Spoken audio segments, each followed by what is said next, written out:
Still a thriving shopping center, the Plaza is in the heart of Palm Springs downtown and has been for 80 years.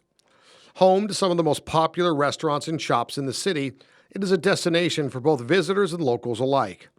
Opened back in 1936, Palm Springs Plaza, as it was originally known, or La Plaza, or The Plaza, as it's now known, was an instant Palm Springs landmark.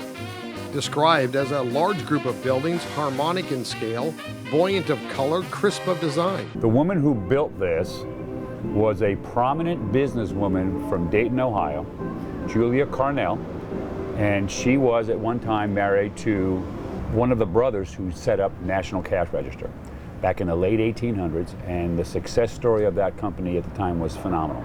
It was the biggest resort development in the United States at a time that we were very much still in the Depression. 38 shops, 21 studio apartments, 8 penthouses, a theater, a 150-car garage built underneath the plaza itself. Servants' living quarters, a gas station, and an individual parkway. The design was selected because they wanted to honor the mountains. They wanted to keep it low.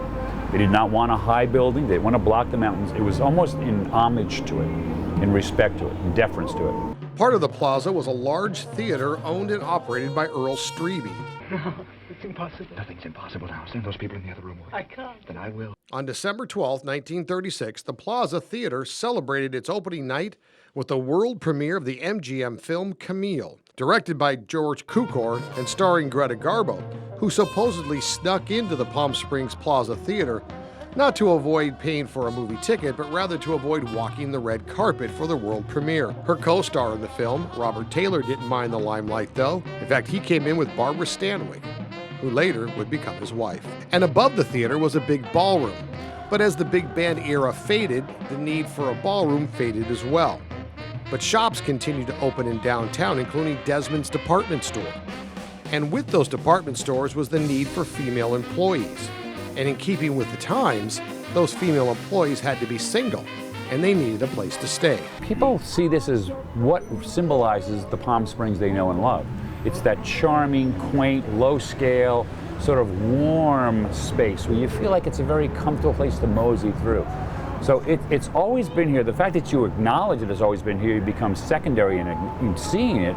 It's not the new crisp building on the block, but everybody knows about the plaza. On the surface, La Plaza appears to be like any other retail space in the city.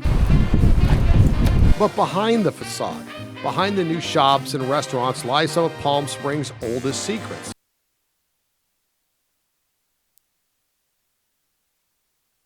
Former mayor and Palm Springs historian Will Kleindienst is one of the foremost authorities on La Plaza.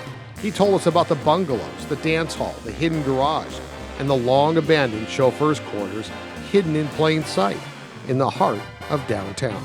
People drive by, walk by, even shop in here, and they don't even think about, what is this place?